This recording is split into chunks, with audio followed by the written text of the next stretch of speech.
कोई भी विक्षेप आपको भजन से हटा नहीं सकता है। हम आपको बता रहे, कोई भी विक्षेप। कष्ट का अभ्यास करो। जैसे सुख का, कितना भी बड़ा सुख आ जाए, आप कभी प्रिया जी से थोड़ी कहेंगे कि प्रिया जी से बंद कर दो, कहें? क्योंकि उसमें हम आनंद ले रहे हैं, तो हम इसमें आनंद ले रहे हैं। दुख ऐसा मित्र है जो हर समय भजन कराता है। दुख ऐसा मित्र है जो हर समय प्यारे के समीप रखता है। दुख ऐसा मित्र है जो कहीं राग नहीं होने देता। दुख ऐसा मित्र है, जैसा प्रभु मित्र है वैसा ही दुख मित्र है। पक्का मानिए, या आप अनुभव करेंगे यदि आगे बढ़ेंगे परमार्थ में। शरीर का दुखी होना, शरीर का रोगी होना, शरीर का पीड़ा युक्त होना, हमें एक ऐसा पार्षद दे दिया गया है जो हमें प्रभु को भूलने नहीं देगा। हर समय भजन में रति, थोड़ी थोड़ी देर में आने लगता है, ये तो जाएगा, ये तो मरेगा, इसका क्या चिंतन, ये तो नष्ट होगा, बहुत बढ़िया काम हो रहा है, राग का नाश। और जिस समय प्रियालाल से अनुराग हो जाएगा तो इसकी परवाह ही नहीं रह जाती। इसीलिए कहते हैं अभी आपके पास चांस है, निकल जाओ। अगर फंसा लिया दुख ने, अभ्यास भजन का नहीं है, फिर नहीं चल पाएगा, फिर तो गिरा देगा। और कैसे बताएं, प्रियालाल का अगर आपने अपनापन करके अभ्यास भजन का कर लिया तो किसी भी दुख की ताकत नहीं कोई परास्त कर सके। ये हृदय की बात कहते हैं। हम देखते हैं हर समय जहां दुख है वहीं बगल में ऐसी सुख की बौछार होती है, दुख कुछ समझ में ही नहीं आता है। अगर वो सुख का परिचय न हो तो ये दुख कभी जीने नहीं देगा। जैसे भयानक दुख शरीरों में होते ना, जीने नहीं देगा। आप परेशान हो जाए, कब तक? 1 वर्ष 2 वर्ष कोई तो समय रखा जाए, कब तक? जब तक जियोगे तब तक। कोई परिस्थिति उसको परास्त नहीं कर सकती जब प्रभु का दृढ़।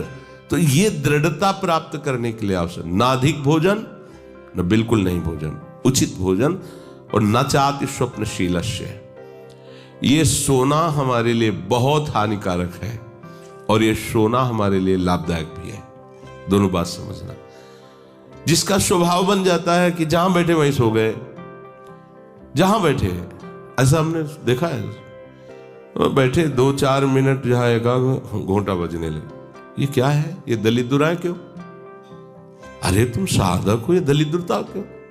क्या यही उपासना में तुमने सिद्धि प्राप्त की है? जहां बैठ जाओ वहां तुम लड़खड़ा गए, लार बहने लगी, सोने लगे, घोंटा बजने लगे। ये दलिद्रता है, ये तमोगुणी है। ऐसा नहीं। एक बार नींद को समय दिया है, 3 घंटे 4 घंटे, आ जाए तो आ जाने, उसको निमंत्रण नहीं देना, राधा राधा राधा, और जग कर फिर वैसे ही अपनी दिनचर्या, कोई भी फर्क नहीं पड़ना। आप अभ्यास कीजिए, कोई फर्क नहीं पड़ेगा। कई दिन बराबर जगने पर भी आपकी दिनचर्या पे कोई फर्क नहीं पड़ेगा। जो अपना स्वभाव बिगाड़ रहे हैं वो अपना नाश कर रहे हैं। अधिक पड़े हैं, सो रहे हैं, ये ठीक बात नहीं है। बार बार जो अधिक पड़े रह करके सोने का अभ्यास किए हैं, वो कहीं भी रहे, उनको बार बार नींद सताएगी। पड़े रहने में जिनको सुखानुभूति हो रही, सोने में जिनको सुखानुभूति हो रही, वो भजन क्या करेंगे? जो ज्यादा नींद लेते हैं उनकी गाढ़ नींद कभी नहीं होती है। मतलब अब सो चुके, छक गए, ऐसा नहीं आएगा। उनको बहुत प्रकार से विघ्न पड़ने लगते हैं, स्वप्न आदि आने लगते हैं, नींद का स्वरूप लंबा हो जाता है, 10 घंटे 12 घंटे। हमको एक ने बताया था कि हम केवल भोजन के लिए उठते हैं और अपने कमरे में ही पड़े रहते हैं, 18 घंटे वो सोते हैं। वह क्या जीवन आपका है? ये जीवन है? सोना बहुत हानिकारक है। अरे हम परमार्थ के पति के जितनी बार नाम जप कर लिए वो हमारे बैंक में जमा हो गया। सो के क्या बर्बाद करना है?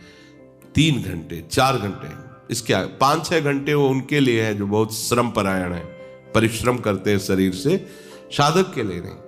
3 घंटे पर्याप्त है। आप अभ्यास करके तो देखिए, 3 घंटे में आपको बिल्कुल 24 घंटे के लिए तृप्ति मिल जाएगी। हाँ बिल्कुल ठीक है, अभ्यास कर लीजिए।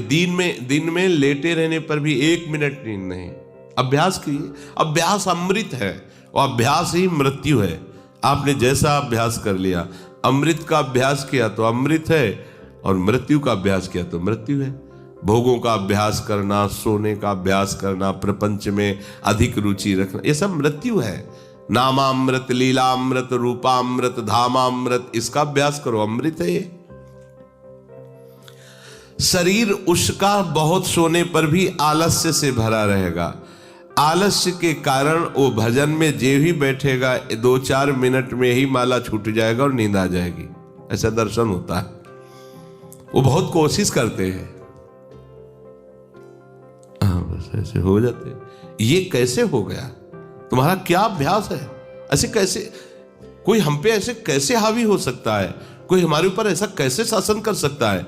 चाहे नींद हो या काम हो या क्रोध हो, आप क्या हो आप समझो। आप भगवान के अंश हो और आप इतना अधीन होते चले जा रहे हैं शरीर के। सत्संग हो रहा है, आप मुंह बगाड़ के सो रहे हैं। कीर्तन हो रहा है, आपको झटके नींद के आ रहे। धिक्कार है आपको जीवन को।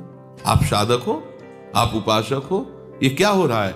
जहां आपको संपूर्णतया सावधान होकर चैतन्य रहना है, वो आप सो रहे हो।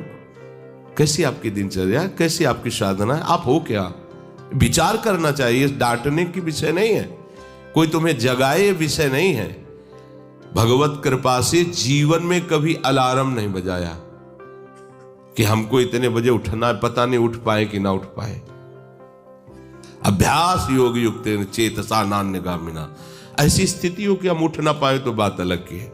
नहीं, बख्शना नहीं इस शरीर को, अब भाई हमें चलो हम नहीं आ रहे, ऐसा नहीं।